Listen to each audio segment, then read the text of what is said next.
100 की स्पीड है।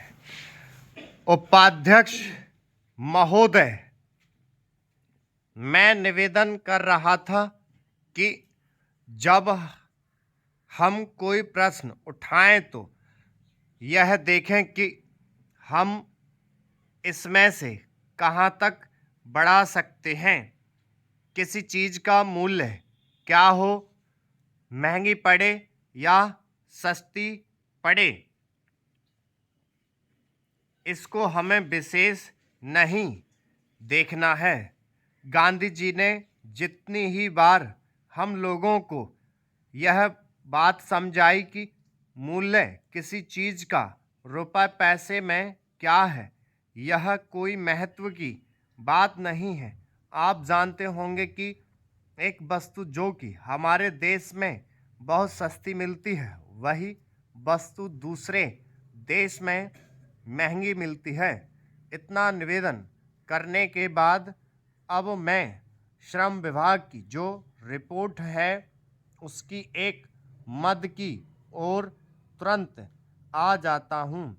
जैसा कि पहले मैंने कहा, मैं समझता हूँ कि हमारे इस श्रम विभाग का महत्व दिन प्रतिदिन बढ़ेगा। बहुत से प्रश्न हैं जिनकी तरफ आपका ध्यान भी नहीं है, उन प्रश्नों को आपको लेना पड़ेगा। आज आपका श्रम विभाग अधिकतर औद्योगिक श्रमिकों की ओर ध्यान दे रहा है। अभी हमारे माननीय सदस्य ने जो खेतीहर मजदूरों की दशा सुधारने की ओर भी आपका ध्यान दिलाया था और बतलाया था कि आज उनकी कैसी हालत खराब हो रही है। मैं उनसे पूरी तरह सहमत हूँ। हमारी सरकार का ध्यान देहाती श्रमिकों की ओर नहीं गया है, उनकी बड़ी बुरी हालत है। आपने उनकी दशा सुधारने के लिए क्या किया है? मैं पूछना चाहता हूँ कि जो लाखों और करोड़ों आदमी देहातों में बेकार बैठे हुए हैं, उनको मजदूरी और काम दिलाने के लिए आप क्या कर रहे हैं? करीब 7 लाख आदमी नौकरियों के लिए प्रार्थी हैं, जैसा कि रिपोर्ट में लिखा है। इनके अतिरिक्त कितने ही लाखों और करोड़ों आदमी देहातों में बेकार बैठे हुए हैं और कितने ही आधी बेकारी की हालत में हैं, और श्रम विभाग उन बेकारों और आधी बेकारी वालों की संख्या पता लगाने में असमर्थ है। उनकी संख्या हमको कहीं नहीं मिलती है। मेरा निवेदन यह है कि हमारे देश में बेकारी बहुत अधिक है। जितना अधिक हम बेकारी को दूर कर सकें, उतना ही अधिक हम अपने देश और समाज को सुखी बनाएंगे। इस कार्य में आपका और आपके विभाग का दायित्व बहुत अधिक है। जो भी नया काम आरंभ होता है, उसका दायित्व श्रम विभाग पर रहता है।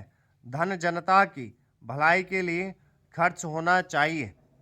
महोदय, जब तक अहिंदी भाषी हिंदी को हृदय से स्वीकार नहीं करते, तब तक वह राष्ट्रभाषा का स्थान नहीं पा सकती, और यह तभी हो सकता है जब वे यह समझें कि इसमें उनका भी योगदान है और उन्होंने इससे केवल लिया ही नहीं बल्कि इसे कुछ दिया भी है, और उन पर कोई दूसरी भाषा लादी नहीं गई है, बल्कि यह उनकी ही भाषा है।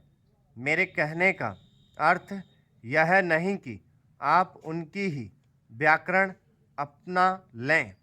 इसका अर्थ यही है कि आप उदारतापूर्वक जितना ले सकते हैं ले लें। भाषा इसी प्रकार बन सकती है। यह भी आवश्यक नहीं है कि उसको स्वीकार करने पर आप वही लिखना आरंभ कर दें, परंतु जो वे लिखें उसको आप गलत ना समझें। आज किसी भी भाषा का रूप वही नहीं है जो उसके प्रारंभिक काल में था, उसमें परिवर्तन होता रहता है। हिंदी के इतिहास में भी आपको यही बात मिलेगी। मैं हिंदी का कोई विद्वान नहीं हूँ, पर मैं अपने अनुभव से कह सकता हूँ कि उसमें भी पिछले 500-600 वर्षों में बहुत अंतर पड़ा है तथा पहले की और आज की हिंदी में काफ़ी अंतर है। इसलिए नवयुग में जब वह देश की भाषा बनने जा रही है तो उसमें थोड़ा अंतर करना भी पड़े तो वह स्वीकार कर लेना चाहिए, जिससे उसका अन्य देशों के लोगों के साथ मेल बैठ जाए। कई अहिंदी भाषी लोगों ने भी हिंदी की काफ़ी सेवा की है। आपके राज्यपाल महोदय अहिंदी भाषी हैं और इन्होंने अपनी भाषा की बड़ी सेवा की है। यह भी हिंदी के पक्ष में थे और इन्होंने बड़ा योग दिया, जिसके कारण हम संविधान सभा में सफल हो सके। इनका भी यही विचार है जो मेरा है। मैं चाहता हूं कि इनको भी हिंदी की सेवा करने का अवसर दिया जाना चाहिए। उसका फल हिंदी के लिए और देश के लिए अच्छा ही होगा। मानपत्र में आपने संस्कृत के संबंध में कहा है। मैं मानता हूँ कि हमारे देश में संस्कृत का अध्ययन आवश्यक है, क्योंकि देश की सभी भाषाओं का स्रोत वही भाषा है। संस्कृत से हमारा संबंध अटूट है। इसकी पढ़ाई लिखाई कम हो गई है, यह हमारे लिए दुख की बात है। मैं आशा करता हूँ कि इसकी उन्नति होगी।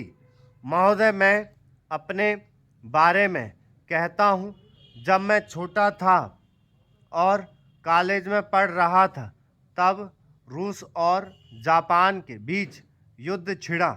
उस समय समाचार पत्रों में जापान के संबंध में बहुत सी बातें छपा करती थीं।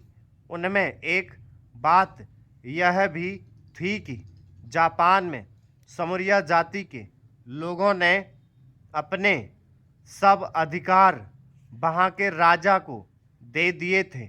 उसके बाद जापान बड़ी उन्नति कर सका। हम लोग यह पढ़कर आश्चर्य और सराहना करते थे। उससे बढ़कर हमारे यहाँ के लोगों ने स्वराज्य स्थापित होने के बाद 1-2 वर्ष में एक उदाहरण उपस्थित करके दिखाया। हम भी अपने हजारों वर्षों के इतिहास को नहीं भूलेंगे। जो रियासतें अलग अलग स्थापित हो गई थीं और एक प्रकार से भारत कई टुकड़ों में बटा हुआ था, वे सब टुकड़े हो गए। आज ब्रिटिश भारत और देसी रियासतें मिलकर एक हो गई हैं।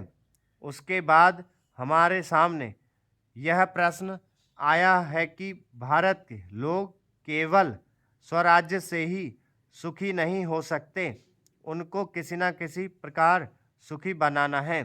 इस संबंध में सरकार ने अपनी ओर से प्रायः सभी राज्यों में जमींदारी और जागीरदारी उन्मूलन के कानून उपस्थित किए और वे कानून पास हुए।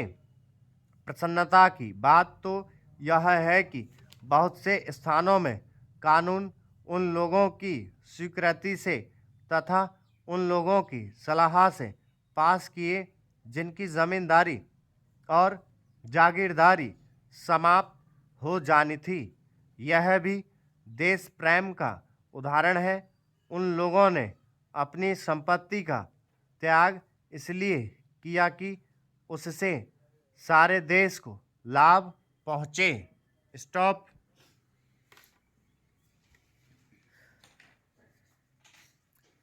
ये 10 मिनट की थी, 100 की।